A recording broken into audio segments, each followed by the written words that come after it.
Je vous salue tous dans le précieux nom de Jésus. Alléluia. Et je vous souhaite la bienvenue à cette édition Impact Cameroun 2024. Vous qui venez de toutes les parties du pays, au Cameroun, et tous ceux qui nous écoutent partout dans le monde. Je ne peux pas citer ici tous les pays qui sont connectés à ce programme, toutes les personnes qui sont connectées à ce programme. Reconnaissez-vous pendant que je salue toutes celles et ceux qui nous écoutent à l'international. Que le Seigneur nous bénisse au nom de Jésus. Amen. Je suis votre humble serviteur, l'apôtre Emmanuel Ken, pour vous servir pendant cette communication, cette adresse ce soir. Ma prière, c'est que le Seigneur nous rende ministère. Alléluia.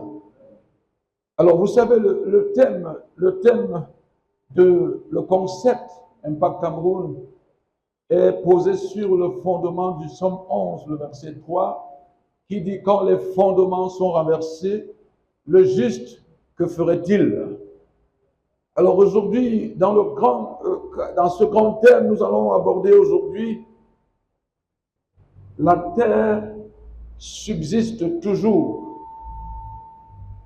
Ceci est trouvé dans le livre d'Ecclésiaste, Ecclésiaste chapitre 1, le verset 4. Une génération s'en va, une autre vient, et la terre subsiste toujours.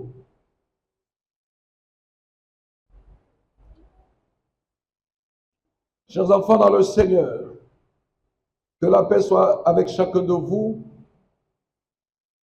d'où que vous m'écoutiez dans le monde en ce moment. Je dis bonjour également à toutes celles et ceux qui ont été conviés à écouter ce message, qui s'adresse à l'Église en particulier, mais à toute l'humanité en général. Mon profond désir est que chacun de vous soit édifié, amené à prendre conscience de l'essentiel de cette vie qui passe si vite. Mesdames et messieurs, chers frères et sœurs, chers fils dans le Seigneur. Il y a un peu plus de 50 ans, je suis arrivé dans ce vaste espace qu'est le monde, la terre. Très tôt, j'ai eu la grâce d'être en contact avec l'Évangile.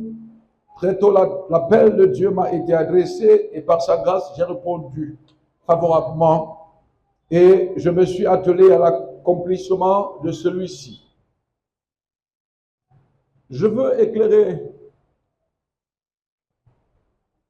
sur une déclaration que je viens de faire qui pourrait paraître paradoxale. J'ai répondu favorablement. Quelqu'un pourrait se demander, comment dit-il qu'il a répondu favorablement? N'est-ce pas Dieu qui adresse l'appel? Si, c'est Dieu. Mais s'il nous appelle d'ailleurs tous, il ne nous impose pas que nous répondions à l'appel. Sauf dans certains cas bibliques connus, comme celui de Jonas qui, malgré sa fuite de l'appel, s'est retrouvé transporté dans le ventre d'un poisson sur le territoire de sa mission divine qui lui était imposé d'accomplir. En dehors donc de quelques très rares cas, c'est à chacun de nous, conscient de l'impératif, la noblesse, conscient de l'apport salutaire avéré à l'humanité et au royaume de Dieu de cette tâche, cette mission à accomplir, mais qui visiblement manque d'ouvriers, que nous nous levons pour nous consacrer à son implémentation du fait de la suprême valeur que celle-ci représente à nos yeux. Amen. C'est ainsi donc que nous répondons. Me voici, Seigneur, envoie-moi. Si lors des précédentes éditions de Cameroun, je n'ai été que très rarement intervenant dans le cadre de ce programme, Impact Cameroun, laissant la place aux pères et à certains collaborateurs de l'Église au Cameroun ainsi qu'à certains de l'extérieur, comme l'apôtre Saint de Bénédicte, mon père spirituel, Papa Abednego Lebe, Papa Jean-Josué Podman, Papa Samuel Claude Mahop, Papa Samuel Magnon, de regret de mémoire. Papa Sebalinda, Papa Missaman Dieudonné, le pasteur Joe Samuel Jules, mon frère jumeau, le docteur Alassou de la Côte d'Ivoire, le docteur Kim Jenkins du Royaume-Uni, le prophète Jake François de la France, la ministre de louange, Nonisson Mary, le ministre de louange, Palmabé, qui nous ont richement bénis lors des précédentes éditions, eux à qui je veux ici solennellement exprimer ma reconnaissance personnelle et celle de toute la mission.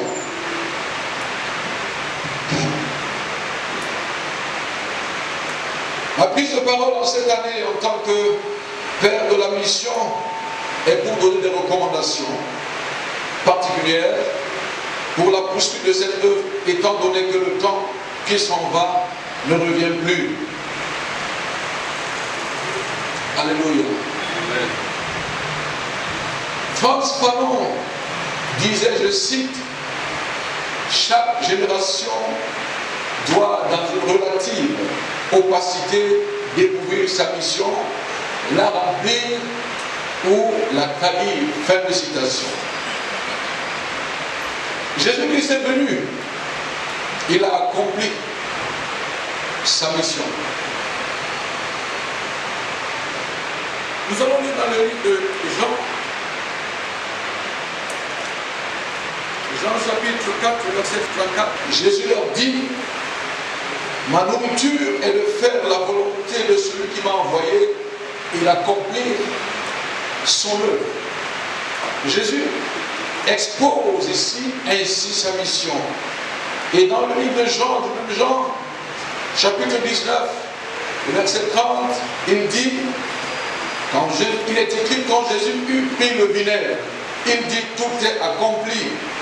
Et baissant la tête, il rendit l'esprit. Nous voyons là, n'est-ce pas, exposer la mission de Jésus-Christ.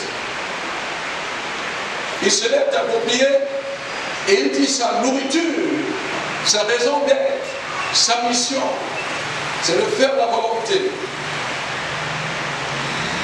Faire la volonté de celui qui l'a envoyé et d'accomplir son œuvre.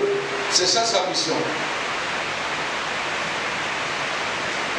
Et plus loin, nous voyons, il est dit, quand Jésus eut pris le vinaigre, il dit, tout est accompli. Et baissant la tête, il rendit l'esprit. Bien-aimé, s'il y a une mission impérative à accomplir sur cette terre, une mission qui vaille la peine d'être accomplie par tous et en tout temps, c'est bel et bien cette attraction de la lumière dans ce Capharnaüm, de plus en plus ténébreux qu'est la terre. Le chemin de cette noble cause, le salut des hommes, l'attraction de la lumière dans les ténèbres de la terre, a été inauguré par le modèle par excellence. Amen. Amen. Amen. Jésus a inauguré ce chemin. Nous donnons un modèle.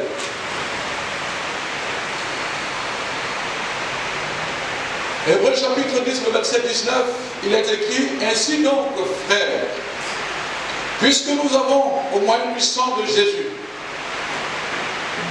une libre entrée dans le sanctuaire. Pourquoi avons-nous une libre entrée dans le sanctuaire? Parce que quelqu'un a accompli sa mission. Si nous avons aujourd'hui une libre entrée dans le sanctuaire, c'est parce que quelqu'un a accompli sa mission.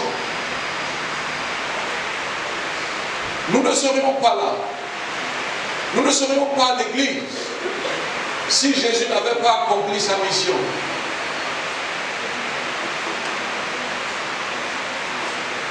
Dans Hébreux 10, 20, il est écrit, par la route nouvelle et vivante qu'il a inaugurée, pour nous au travers du voile, c'est-à-dire de sa chair. Et l'accomplissement de la mission se passe dans ta chair. Parce qu'elle s'est passée dans la chair de Christ. Le verset 21. Et puisque nous avons un souverain sacrificateur établi sur la maison de Dieu. 22. Approchons-nous avec un cœur sincère, dans la plénitude de la foi, le cœur purifié d'une mauvaise conscience et le corps lavé d'une eau pure. Approchons-nous dans cette œuvre avec sanctification.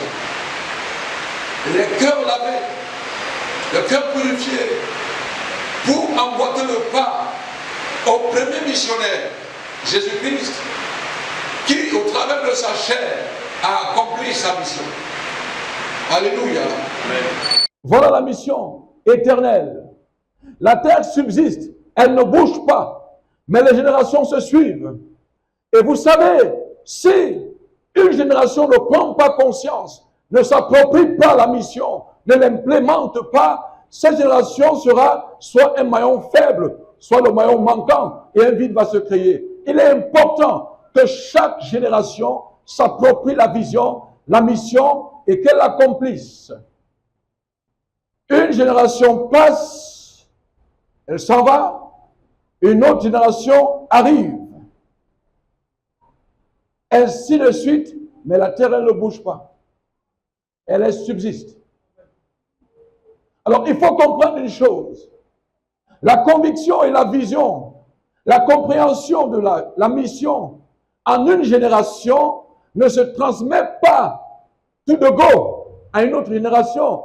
Il faut tout un travail et il faut que ceux de cette génération nouvelle s'approprient la mission et à leur tour l'accomplissent. Est-ce qu'on me suit? Christ a frayé le chemin. L'apôtre Paul lui a emboîté le pas en suivant ses traces par une vie dévouée, consacrée à la cause, consacrée à la mission. La mission. Actes chapitre 20, le verset 24, il est écrit: mais je ne fais pour moi-même aucun cas de ma vie, comme si elle m'était précieuse, pourvu que j'accomplisse ma course avec joie et le ministère que j'ai reçu du Seigneur Jésus d'annoncer la bonne nouvelle de la grâce de Dieu. Bien-aimé, Jésus a ouvert le chemin, il a frayé le chemin. L'apôtre Paul a emboîté, n'est-ce pas, le pas à celui de son maître qu'il imitait.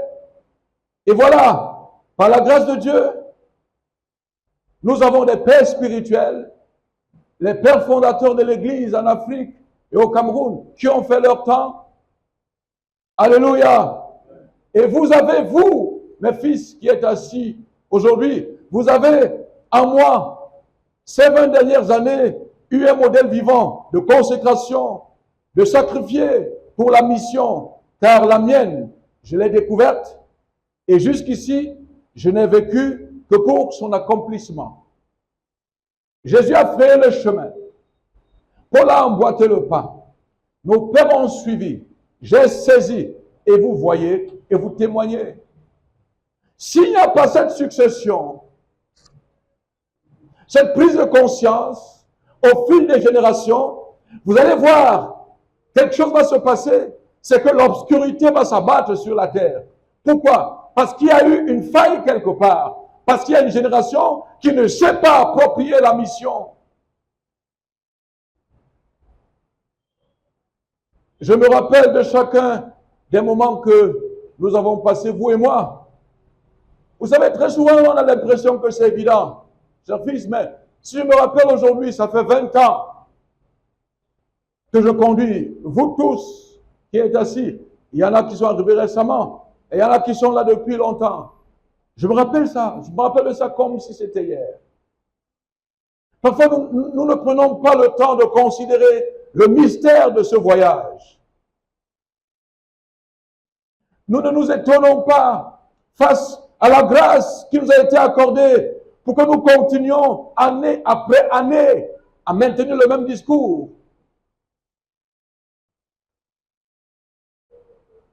Je me rappelle chaque fois ces moments, le suivi de proximité que j'ai consacré à chacun de vous.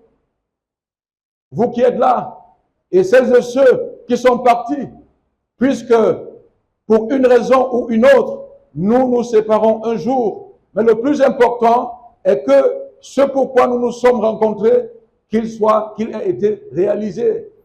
Alléluia.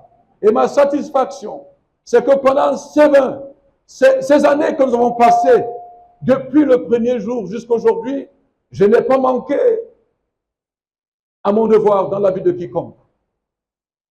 Après tous ces moments, c'est que personne ne peut dire qu'il n'a pas joui d'une attention très particulière, bien que vous ayez été très nombreux, chères filles et chers fils. Lorsqu'on ne marque pas une pause pour réfléchir, lorsqu'on ne regarde pas au rétroviseur pour voir ce qui s'est passé, on ne se rend pas compte qu'on a fait du chemin et que ce n'est pas la grâce de Dieu que nous sommes là.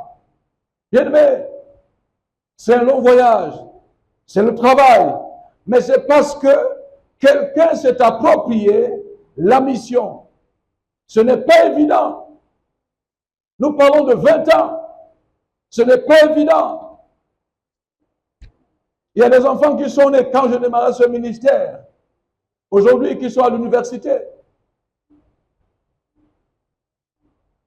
Ah, certainement, il y en a même qui devaient déjà être mariés avec enfants. Pour les femmes, c'est un parcours. La formation formelle que j'ai apportée à chacun de vous, a l'effet de vous outiller pour la mission. Bien-aimés, c'est pour ça. C'est pour que nous suivions les traces de Christ. Pour que nous ne soyons pas le maillon faible, ni le maillon manquant dans cette chaîne générationnelle, de génération en génération, qui promeut la lumière au travers de l'évangile et qui présente une personne, Jésus-Christ crucifié. Mais j'aime encore proclamer le Jésus-Christ ressuscité et plus que vainqueur sorti de la tombe. Alléluia. Mon action envers chacun de vous n'avait d'égal que le profond désir qui brûlait au fond de mon cœur de vous voir, vous approprier la mission pour qu'en votre temps, chacun de vous soit un véritable défenseur du royaume comme je vous l'ai présenté. Vous savez, si vous accomplissez cette œuvre, si vous accomplissez cette mission sans être certain que vous avez impacté des vies, que vous avez inspiré des générations, il est possible que vous ayez eu des foules, mais que vous n'ayez pas accompli la mission. J'ai mis l'accent sur la formation parce que c'est lorsque le peuple, la jeunesse que vous êtes, vous qui êtes appelés à prendre la relève, à travailler dans une génération, j'ai mis un accent particulier à vous équiper pour que vous compreniez le bien fondé de ce travail, la nécessité de vous approprier l'évangile et de vous lever pour implémenter la bonne nouvelle. Vous comprenez donc que lors de ce programme, c'est un apôtre conscient du temps qui passe et lui avec. C'est un père qui veut dire à ses fils, vous aussi allez accomplir comme vous m'avez vu accomplir. Alléluia. Une génération passe, une génération s'en va, une autre vient, et la terre subsiste toujours. À vous tous, je vais vous dire quelque chose. Vivre sans penser à demain est un échec. Et il faut que vous compreniez quelque chose. Il n'y a pas de succès si on n'a pas assuré la relève. Successeur. Ce discours peut vous paraître arriver tôt, mais rien n'est tôt, parce que tout peut arriver. La chute et l'échec dans le ministère, très souvent, c'est de ne pas penser à la relève à temps. Je ne suis pas éternel.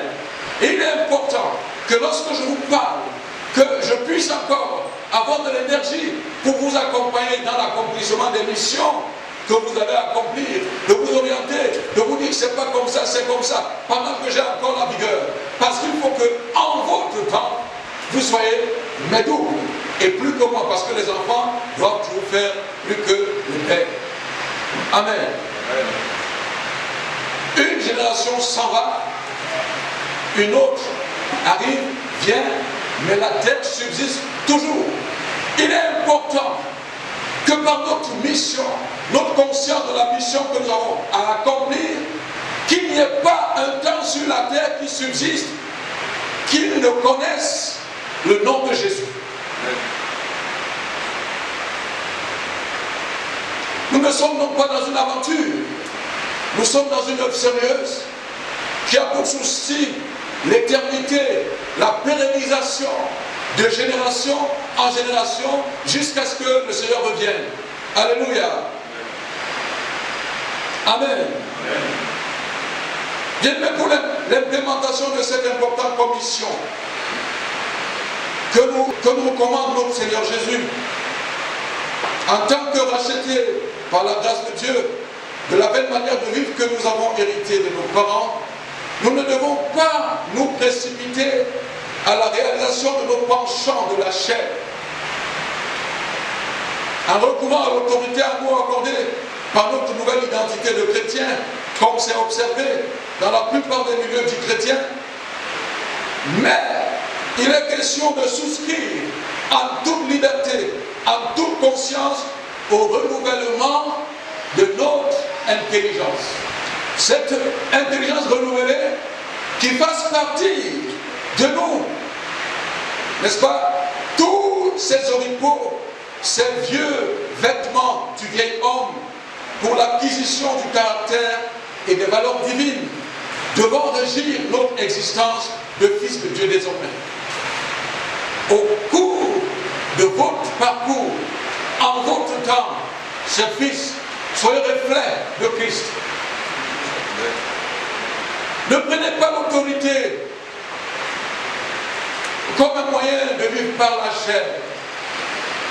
Parce que malheureusement, c'est ce que nous observons aujourd'hui. Au lieu que nous utilisions l'autorité que le Seigneur nous a accordée pour que son nom soit glorifié, c'est beaucoup plus notre chair que nous célébrons via cette autorité. Non.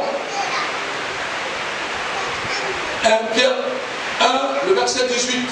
Sachant que ce n'est pas par des choses périssables, par de l'argent ou de l'or, que vous avez été rachetés de la vaine manière de vivre que vous avez hérité de vos pères. Romains 12, le verset 1. Je vous exhorte donc, frères, puisque ce n'est pas de la vanité que nous sommes venus. Alléluia. Ce qui a fait de nous ce que nous sommes, ce qui a fait de nous enfants de Dieu, ce n'est pas la vanité de ce monde. C'est une chose plus élevée que ça. Voilà pourquoi dans 1 Pierre il dit, sachant que ce n'est pas par des choses périssables, par de l'argent ou de l'or, que vous avez été rachetés de la belle manière de vivre que vous avez hérité de vos pères. Romains 12, 1, il dit, je vous exhorte donc, frères, par les compassions de Dieu, à offrir vos corps comme un sacrifice vivant, saint, agréable à Dieu, ce qui sera de votre part un culte raisonnable. Le verset 2. Ne vous conformez pas au siècle présent, mais soyez transformés par le renouvellement de l'intelligence, afin que vous discerniez quelle est la volonté de Dieu, ce qui est bon, agréable et parfait. Au fil des générations, Christ a travaillé pour montrer à l'humanité la lumière. Paul a travaillé pour montrer à l'humanité la lumière. Les véritables pères de la foi ont travaillé pour montrer à l'humanité la lumière. Votre père que je suis, je vous ai montré un modèle de lumière. Je vais vous dire, travaillez à chercher la lumière et à être reflet de la lumière en votre temps. Amen. Une génération s'en va, une autre arrive. La terre subsiste toujours. Il est question pour nous en tant que serviteurs de Dieu. Il est question pour vous en tant que fils dans la foi de devenir responsable à partir de maintenant responsable de savoir que c'est au travers de vous que Christ sera vu. C'est au travers de vous qu'on verra Jésus-Christ, qu'on dira qu'il est vivant, qu'on dira qu'il est digne d'être chez lui ou pas, parce que tout dépend de vous.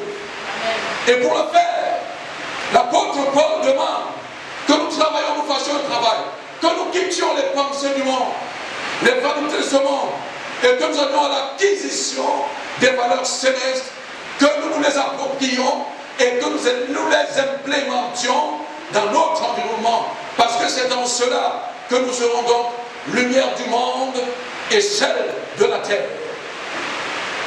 Frères, sœurs, jeune homme, jeune femme, une génération s'en va, une autre arrive. Alors, voici ta génération. Es-tu un instrument de lumière?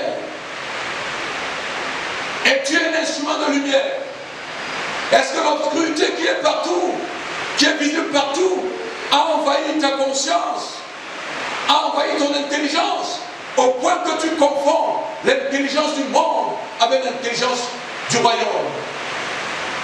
Nous devons travailler au renouvellement de l'intelligence. Parce que l'apôtre Pierre dit, sachant que ce n'est pas par des choses périssables, par de l'argent ou de l'or, que vous avez été rachetés de la belle manière de vivre que vous avez hérité de vos pères.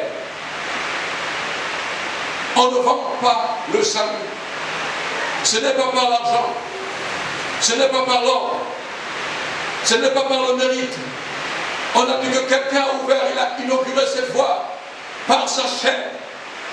Christ est mort pour que nous ayons le salut, pour que cesse le règne des ténèbres, pour quiconque va appeler la lumière de Christ, pour qu'elle se manifeste dans sa vie et qu'elle s'établisse dans sa vie.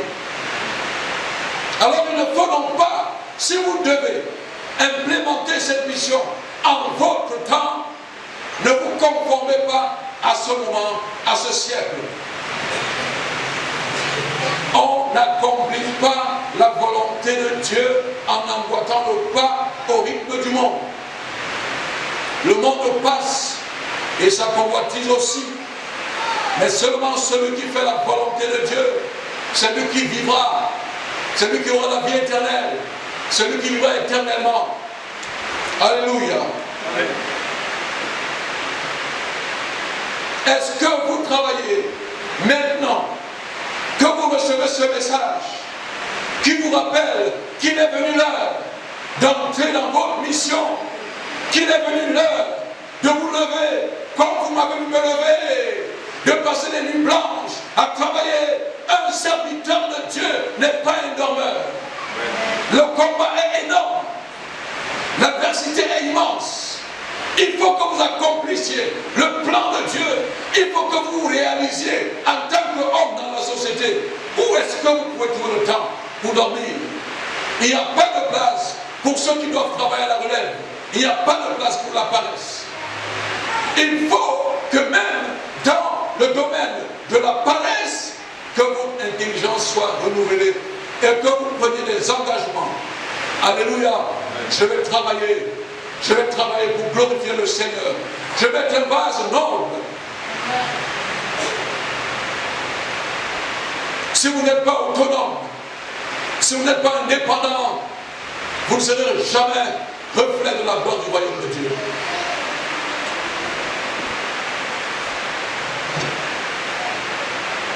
Ce premier travail de sanctification qui s'impose à tout chrétien, le Seigneur l'a organisé en mettant sur pied un gouvernement, des personnalités du royaume, chargées de s'assurer que ce travail se fasse avec efficacité, d'abord pour l'exhortation à la sanctification et à son maintien au sein de l'Église, mais aussi à l'encouragement de nouvelles autorités du royaume, pour l'établissement de nouveaux leaders. Comme je vous le recommande, vous ayant présenté par ma vie une jeune génération qui fasse le même travail en son temps, génération après génération, jusqu'à ce que le Maître soit revenu trouver une église. Jésus doit venir trouver une église parée d'ornements royaux, de sainteté, qu'il prenne avec lui selon Éphésiens 4, le verset 8. C'est pourquoi il est dit, étant monté en haut, ça c'est le français de la Bible, il a amené des captifs et il a fait des dons aux hommes. Verset 9. Or, que signifie il est monté, sinon qu'il est aussi descendu dans les régions inférieures de la terre? Verset 10. Celui qui est descendu, c'est le même qui est monté au-dessus de tous les cieux afin de remplir toutes choses. Verset 11, Éphésiens 4. Et il a donné les uns comme apôtres, les autres comme prophètes, les autres comme évangélistes, les autres comme pasteurs et docteurs. Verset 12. Pour le perfectionnement des saints en vue de l'œuvre du ministère et de l'édification du corps de Christ. Verset 13. Jusqu'à ce que nous soyons tous parvenus à l'unité de la foi et de la connaissance du Fils de Dieu, à l'état d'homme fait. À l'état d'homme fait, à la mesure de la stature parfaite de Christ. Verset 14. Afin que nous ne soyons plus des enfants flottants et emportés à tout vent de doctrine par la tromperie des hommes, par les ruses, dans les moyens de séduction. Verset 15. Mais que professant la vérité de la charité, la vérité de l'amour, nous croissions à tous égards en celui qui est le chef, Christ. Est-ce que quelqu'un me suit?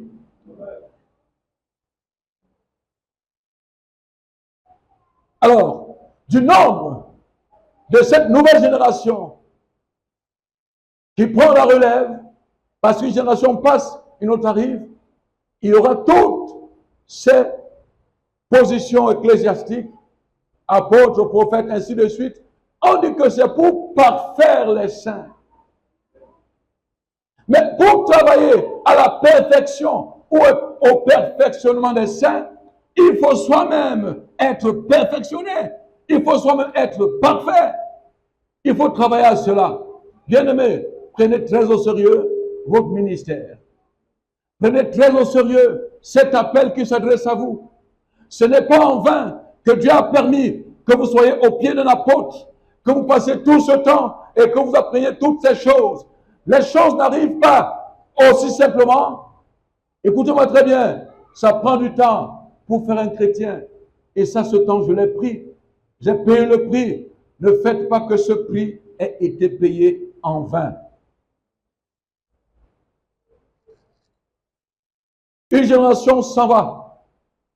Une autre arrive. La terre subsiste toujours. Il faut vous approprier la mission. Voilà exposer l'Église, son gouvernement et ses missions. Chers frères et sœurs, chers fils, ai-je manqué à ma mission un seul jour pendant toutes ces années, pendant que nous nous préparons à célébrer 20 ans? Je rends grâce au Seigneur que je prenne la parole ici ce soir pour prêcher l'Évangile, pour m'adresser à vous. C'est un privilège. On a connu des hauts et des bas. On a connu des déceptions. On a connu des trahisons. On a même commis des erreurs. On a été même confondus. Il y a une chose qui s'est passée. On est resté debout. On a continué la marche jusqu'à aujourd'hui. C'est ça le plus important. Bien-aimés, le parcours n'a pas été facile. Mais nous avons combattu le bon combat de la foi. Nous avons surmonté des choses. Nous avons souffert tellement de choses. Mais la cause était tellement claire. La mission était tellement importante à nos yeux que rien n'a été suffisant pour que nous abandonnions la course. Il est question que vous vous appropriez cette vision. Il est question que vous vous appropriez cette mission. Que vous meniez aussi vos batailles en votre temps. Vous savez, la séduction a atteint un autre niveau. Aujourd'hui, si vous n'êtes pas violent, vous ne vous en sortirez pas. Le péché vous retrouve là où vous le fuyez. Vous ouvrez votre Bible, votre téléphone pour lire la Bible. Dès que vous ouvrez la Bible, une image pornographique apparaît. Votre âme est souillée. Le péché vous suit partout. Si vous n'êtes pas déterminé, si vous n'êtes pas ferme, Si vous n'êtes pas déterminé, cette génération sera très difficile. Il sera difficile pour vous d'implémenter, d'accomplir cette mission. Mais vous devez l'accomplir. C'est pour cela que vous avez été préparés. Dans tous les milieux du spirituel chrétien, tout le monde se revendique spirituel. Aujourd'hui, cette spiritualité, au lieu d'être un témoignage de sanctification aujourd'hui, regardez autour de vous, de caractère, c'est plutôt tout ce que vous entendez, j'ai reçu de Dieu que, le Seigneur m'a révélé que, etc. Tout ceci dans une ambiance de méchanceté, de haine, de jalousie, de rivalité, de toutes sortes d'animosité, d'immoralité et de rébellion. Ce n'est pas ça l'Église.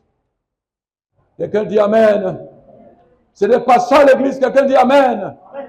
Cette ambiance de rivalité, de méchanceté, de haine, de jalousie, de toutes sortes d'immoralité, d'animosité et de rébellion. Ce n'est pas ça l'Église.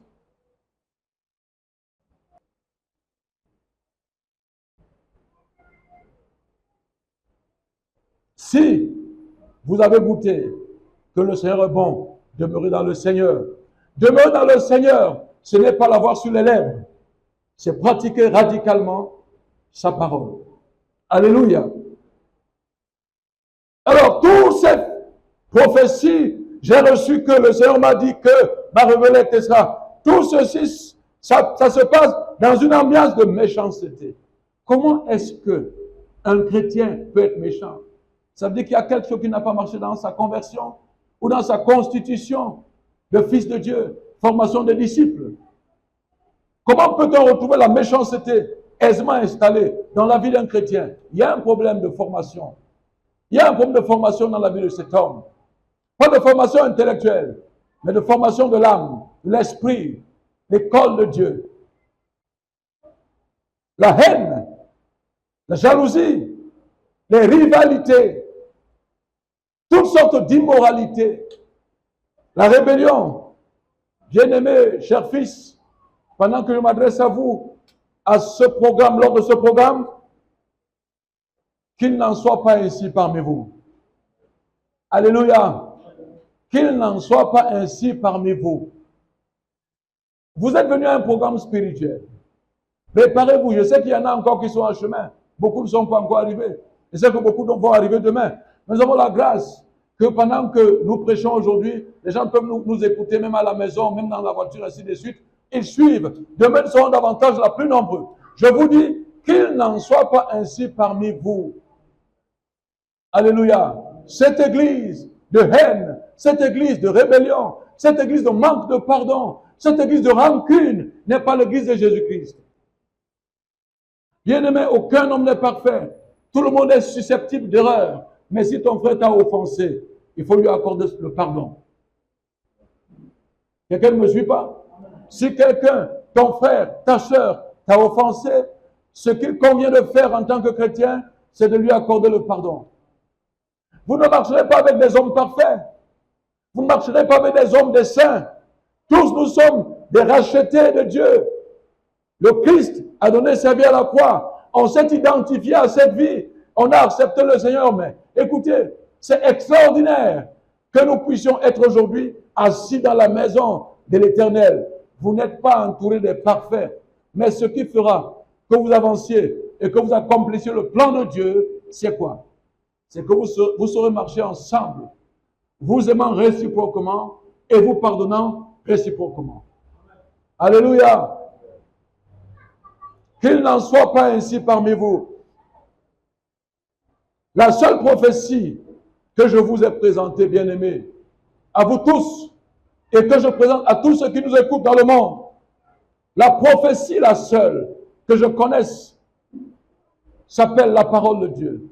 La parole de Dieu s'appelle la parole de prophétie. Alléluia. Si tu as la parole de Dieu, tu as la plus grande prophétie.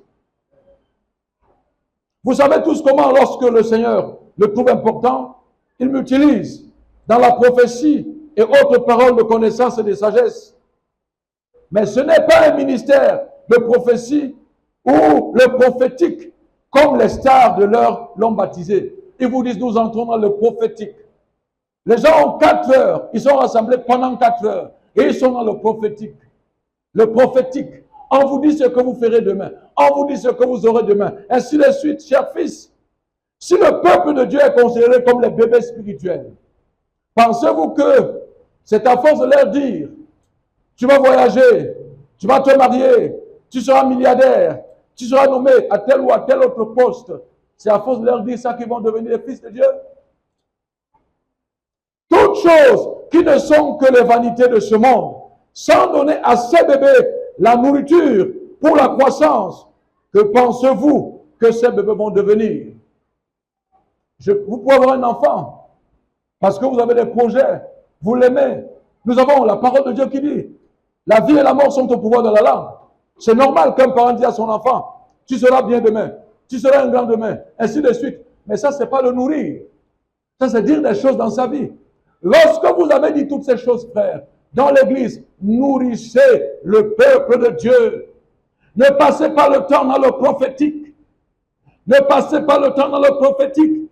La seule recommandation, et je vous la donne parce que c'est ce que Dieu m'a dit, c'est aller et faire de toutes les nations des disciples. C'est-à-dire discipliner les hommes. On ne discipline pas les hommes en leur disant tu vas voyager, c'est pas la discipline. C'est pas mauvais que je te souhaite de voyager. Encore qu'il faut que tu voyages pour aller faire quelque chose de noble. C'est quoi le voyage? C'est quoi le mariage? Lorsqu'on ne t'a pas donné les outils pour que tu entres dans ce projet divin et que tu aies la capacité de tenir. Lorsque vous êtes entré dans le mariage qu'on vous a prophétisé, si on vous l'a juste prophétisé et on ne vous a pas donné les moyens de subsistance dans le mariage devient une pierre d'achoppement même pour votre salut. Il faut du contenu pour se marier. Mais voilà ce qu'on promet aujourd'hui. Partout. Ce n'est pas ça. Jésus a dit, allez et faites de toutes les nations des disciples. Alors, qu'est-ce que vous voulez que ces enfants, à qui on a passé le temps, pas à nourrir, pas à équiper, pour qu'ils disciplinent leur vie, qu'est-ce que vous attendez qu'ils soient? C'est justement des bordels qui vont être. Ce sont des ordres que nous voyons parmi les localisés par les prophéties. Et donc les vies sont loin d'être ce qui est attendu des chrétiens. Les pasteurs mariés, divorcés et remariés 2, 3, 4 fois, et chaque nouveau remariage béni à l'église en présence des jeunes convertis. Lorsque ceci se passe dans une communauté, quelle est la mission? Quelle est la vision? Quel exemple ces gens ont pour cette jeune génération? N'oubliez pas, pendant que vous allez aller accomplir cette mission, que vous allez impacter les hommes plus par ce que vous faites que par ce que vous dites. Les hommes et les femmes, dans des circonstances, des situations, vont se demander, mais si mon père était ici, si mon pasteur était ici, qu'aurait-il fait? Mais si tu es un pasteur qui est à ton 4e divorce, mais ton fils lui croit que le mariage n'est même pas normal, il vit seulement dans l'impudicité. Pourquoi j'aborde ce cas particulier? Je vais vous dire, dès lors que la famille n'est pas stable, la société est renversée. Voilà pourquoi je prends cet exemple. Et c'est le domaine dans lequel aujourd'hui dans l'Église, nous avons le plus de confusion. Pourquoi? Parce que ceux à qui on a prophétisé le mariage, je vois ton mariage, et non seulement on l'a prophétisé, il y en a beaucoup qu'on a organisé, qu'on a fabriqué, qu'on a monté de toutes pièces. Bien aimé, ce qui est monté en tout cas, vous savez, on triche partout, sauf dans les sentiments. Quand quelqu'un ne t'aime pas, il ne peut même pas cacher, ça ne marche pas. On voit seulement comment ça éclate. Et c'est le témoignage qui a attaqué. N'oubliez pas, notre vie est une vie de témoignage. Est-ce que quelqu'un peut dire Amen? Répète, ma vie est une vie de témoignage. Nos vies sont des vies de témoignage. Si nous sommes appelés à laisser une génération qui continue le travail que nous avons abattu en notre temps, il est question que nous leur présentions le modèle et que nous leur disions, il faut être des hommes d'ici. discipliner.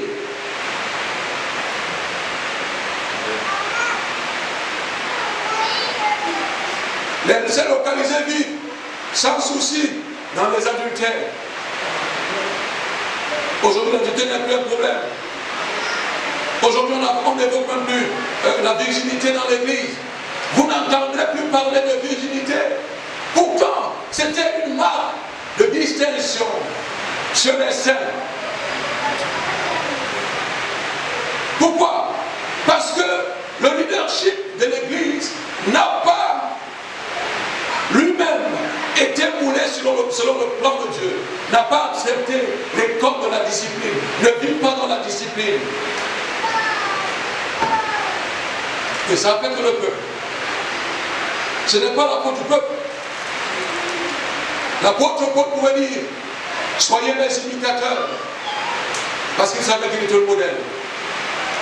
À vous, jeune génération, vous qui êtes appelés à courir avec cette vision, sachez une chose, prêchez plus par votre vie, par votre témoignage, que par vos discours éloquents. Que les hommes réfèrent à vous et qu'ils se disent, cet homme est un modèle que je veux suivre, parce que tu es un époux fidèle, un époux sérieux, parce que tu es une femme fidèle, une femme sérieuse, parce que tu es un père qui prend soin des enfants, parce que tu es une maman qui veille sur la famille. Votre seule vie est un message qui inspire d'autres générations. Les gens veulent vivre comme vous, parce que vous avez compris et vous vous êtes approprié votre mission, lumière du monde et celle de la terre. Quelqu'un dit Amen. Amen. Nous sommes prompts à la distraction, à l'égarement plutôt qu'à veiller sur notre identité pour la conserver, pour parvenir à la véritable adoration, pour fournir au Seigneur, pas ces musiciens religieux qui ont pignon sur rue aujourd'hui, en quête de vues sur YouTube et autres, dans nos milieux religieux. Ce n'est pas de ça qu'il est question. Être des stars, comme il y a le groupe de louanges, là. Je vois comment ils ont bien disposé les choses. Félicitations. Je vais vous dire, le premier travail d'un groupe de louanges, c'est le travail de sanctification. Passer plus de temps à rechercher la sanctification, à travailler à la sanctification qu'à jouer aux instruments. La discipline, cette chose a une puissance de garement que vous ne pouvez pas imaginer. Pendant que tu te tiens pour chanter, pendant que tu te tiens pour jouer un instrument pour le Seigneur, rassure-toi que tu es qualifié. Rassure-toi que tu travailles à ce que cette séduction, ce que ça suscite en toi, que tu puisses marcher dessus et tu gardes la position d'enfant de Dieu, de disciple de Christ. Alléluia. Alléluia. Je vais vous dire, accomplissez la mission en votre temps. Vous avez eu un modèle. Accomplissez. Ne soyez donc pas les chercheurs de vues sur YouTube. Non, ce morceau, j'ai déjà 15 millions de vues. Parce que c'est ce que vous recherchez. Allez dans le lieu secret, cherchez le Seigneur. La louange sied aux hommes droits. La louange sied aux hommes droits. C'est ce que vous devez retenir. Et c'est ce que je vous donne comme héritage, d'âge en âge, au siècle des siècles, tant que l'Église vivra, tant que l'Église existera. La sanctification est le fondement de toute élévation et de toute communion avec le Seigneur. Le Seigneur recherche des adorateurs, des vies, des hommes et des femmes dont des vies témoignent et glorifient le Seigneur. Vous savez, nous sommes à une époque du non-sens, dont le bon sens n'est plus la chose du monde la mieux partagée. Il est très difficile aujourd'hui d'être à l'aise pendant que vous ramez à contre-courant de ce monde. Mais je vais vous dire quelque chose. Tant que vous savez que où vous allez, c'est le plan de Dieu, avancez même péniblement, mais continuez d'avancer. Nous avions une chanson à l'époque, quand nous commencions dans la foi. I have decided to follow Jesus. I have decided to follow Jesus. I have decided to follow Jesus. No turning back, no turning back, no turning back, no turning back. Moi, j'ai décidé de suivre Jésus, toujours tout droit, sans reculer. C'est cette détermination qui doit vous caractériser. C'est ce que je me suis engagé, n'est-ce pas, à faire toute ma vie, de suivre Jésus sans jamais reculer. C'est difficile. Vous avez l'oppression, les oppressions. Vous avez les oppositions. Vous avez le rejet. Mais si Christ est pour vous, qui sera contre vous?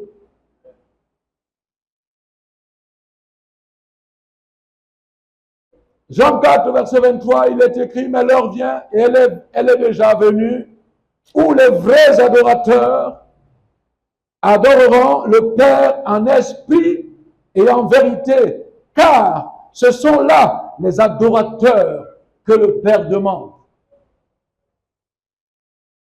Vous tous qui êtes à l'équipe de louange, vous qui travaillez à la louange, au jeu d'instruments, aux voix, bien-aimés, ce que le Père demande, c'est ce qu'il adore en esprit et en vérité. Votre homme intérieur doit baigner dans la présence du Saint-Esprit. Vos pas, vous devez savoir où les orienter. Vos bouches ne disent pas n'importe quoi. Vous sélectionnez ce qui passe dans vos oreilles parce que votre corps est le temple du Saint-Esprit. Si vous êtes ministre de louange, si vous êtes prédicateur, si vous n'êtes pas rempli du Saint-Esprit, vous pouvez être célèbre comme plusieurs sont célèbres, mais vous n'êtes pas connu de Dieu et vous allez vous retrouver en enfer. Les adorateurs que le Père demande sont ceux-là qui l'adorent en esprit et en vérité, vivant dans la sanctification, étant rigoureux dans leur vie morale, dans leur vie familiale, dans leur vie professionnelle, dans leur vie académique, dans tout ce que vous faites. Il faut qu'on voit le sérieux, la discipline. Allez et faites de toutes les nations des disciples. Disciplinez les hommes, vous-même étant des modèles de discipline. Quelqu'un me dit amen ce soir. Mais l'heure vient et elle est déjà venue, où les vrais adorateurs adoreront le Père en esprit et en vérité, car ce sont là les adorateurs que le Père demande. Job 1, le verset 8. L'Éternel dit à Satan, as-tu remarqué mon serviteur Job? As-tu remarqué mon serviteur Job? Il n'y a personne comme lui sur la terre. C'est un homme intègre et droit, craignant Dieu et se détournant du mal. Voilà un homme qui fait la joie du Seigneur. Chers fils dans le Seigneur, chère jeune génération, vous qui devez courir, soyez des hommes intègres et droits. Soyez des hommes et des femmes intègres. Il n'y a personne comme lui sur la terre. C'est un homme intègre et droit. Est-ce que quelqu'un travaille l'intégrité ici? Un homme intègre et droit. Est-ce que quelqu'un travaille l'intégrité ici? Est-ce que quelqu'un travaille la droiture? C'est un homme qui craint Dieu. Est-ce que tu travailles la crainte de Dieu, à la crainte de l'Éternel? C'est un homme qui craint Dieu. Écoutez-moi très bien.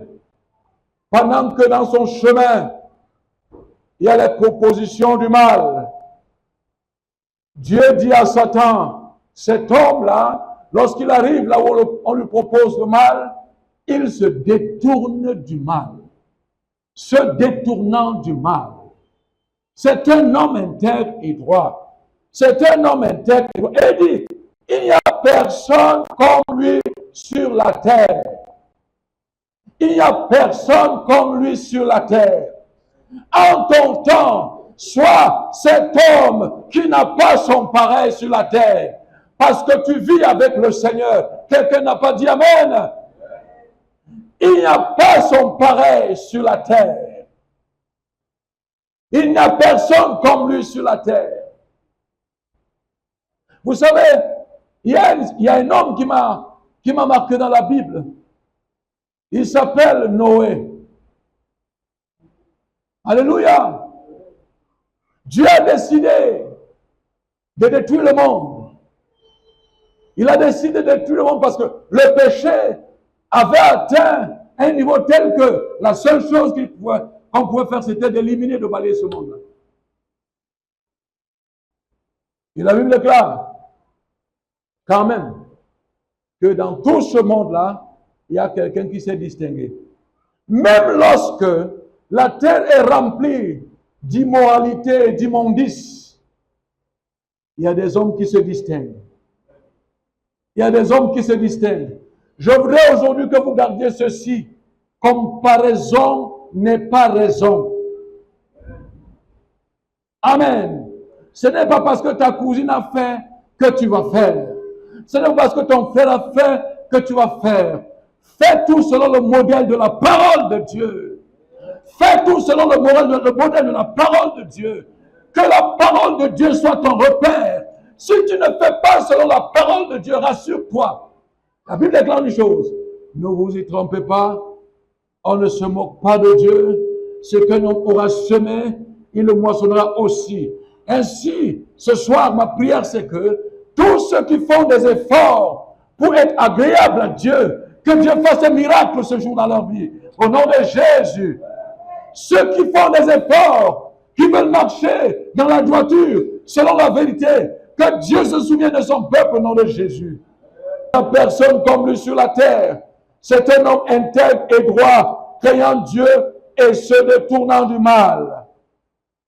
Bien aimé, plusieurs se disent spirituels, mais entretiennent des haines, sont remplis d'hypocrisie.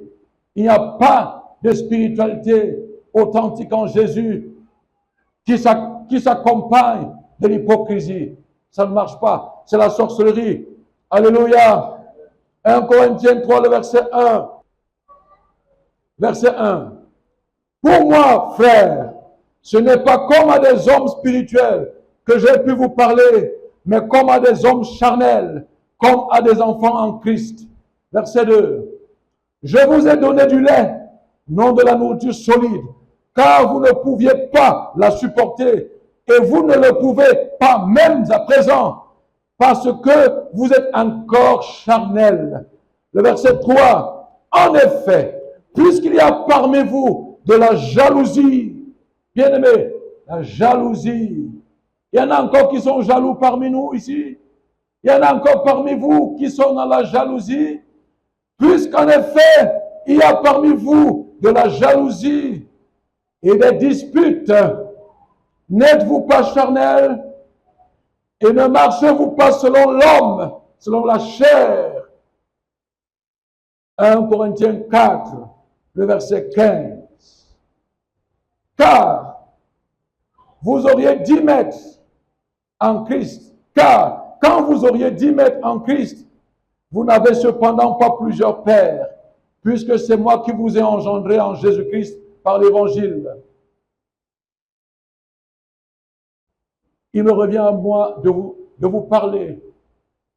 Vous savez, il y a plusieurs qui m'ont quitté parce qu'ils pensent que je suis dur. Ils le disent.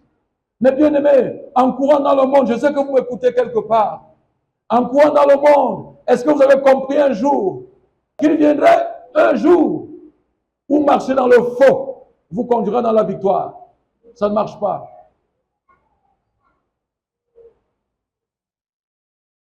Je vous parle en tant que père. C'est moi qui vous ai suscité dans le Seigneur. Vous qui êtes présents, comme vous qui êtes au loin. Et cette parole est une parole d'amour, une parole de salut, une parole de grâce et de délivrance. Pourquoi je suis encore debout devant vous, prêchant l'évangile? Mes fils, c'est parce que malgré les erreurs du parcours, je suis resté attaché à la parole de Dieu. Je vais vous dire, quelles que soient les faiblesses que vous avez, demeurez dans la maison du Seigneur. Appelez Dieu. Ne quittez pas la présence de Dieu parce que vous avez une faiblesse. Restez dans sa présence. Dites-lui, c'est toi qui peux me délivrer. Parce que ce n'est que sa délivrance qui vous délivre. Ce n'est que sa délivrance qui vous rend prospère. Ce n'est que sa délivrance qui est votre délivrance, qui est votre victoire. Tout autre moyen que vous cherchez vous conduit à la confusion. C'est comme à mes propres enfants que je m'adresse à vous. Et ce message, pendant que je vous le donne, pendant que vous l'écoutez, il y en a qui l'écoutent, qui ne me connaissent même pas physiquement, mais qui peuvent profiter de ce message. À vous tous qui m'écoutez, la seule victoire du chrétien, c'est la vérité. Alléluia, c'est la vérité. Ne cherchez pas les raccourcis, ne justifiez pas le péché. Dieu n'a pas parlé de Job en termes de richesse. Pourtant, Job était riche. Mais Dieu dit, as-tu remarqué mon serviteur Job? Il n'y a personne comme lui sur la terre. C'est un homme comment? Intègre et droit. Quelqu'un qui craint le Seigneur. Quelqu'un qui se détourne du mal. C'est de ça que Dieu parle.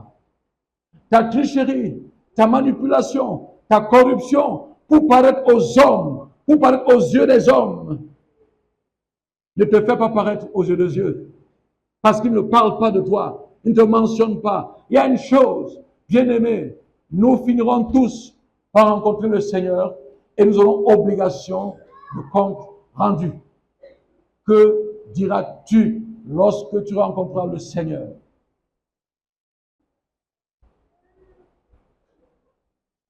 Car quand vous aurez 10 000 maîtres en Christ, vous n'avez cependant pas plusieurs pères, puisque c'est moi qui vous ai engendré en Jésus-Christ par l'évangile. Paul va plus loin en disant, au verset 16, je vous en conjure donc. Qu'est-ce qu'il dit? Soyez mes imitateurs. Bien-aimé, est-ce que tu peux demander à quelqu'un d'être ton imitateur? Voilà ce à quoi vous devez travailler en votre temps. La terre subsiste toujours. Tant que la terre subsiste et qu'il y a une génération qui arrive, il faut que celle-ci soit modèle de lumière. Modèle de lumière. Alléluia.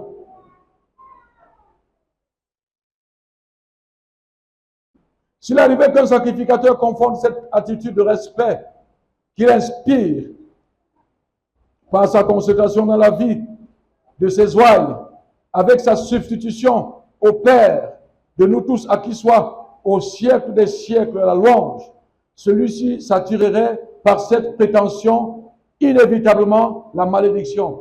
Vous qui avez des rôles à jouer dans l'Église, vous qui conduisez le peuple de Dieu, sachez une chose, j'appelle toujours ça, vous conduisez les âmes d'autrui. Vous êtes juste des instruments. Vous n'êtes pas Dieu dans la vie des âmes. Vous êtes juste des instruments. Soyez simplement des instruments très responsables. Alléluia. Sachant que vous n'êtes pas Dieu, que vous encadrez ces âmes pour quelqu'un, ce sont les âmes de quelqu'un. Nul n'est indispensable. Dieu peut se passer de toi et son œuvre va continuer. Faites l'œuvre de Dieu avec crainte et tremblement. La position que vous avez, non, elle ne fait pas de vous Dieu. Accomplissez ce rôle avec crainte et tremblement. Est-ce que quelqu'un me suit? Est-ce que quelqu'un me suit? Tu n'es pas Dieu dans la vie du peuple de Dieu. Tu es juste un instrument, mais un instrument responsable.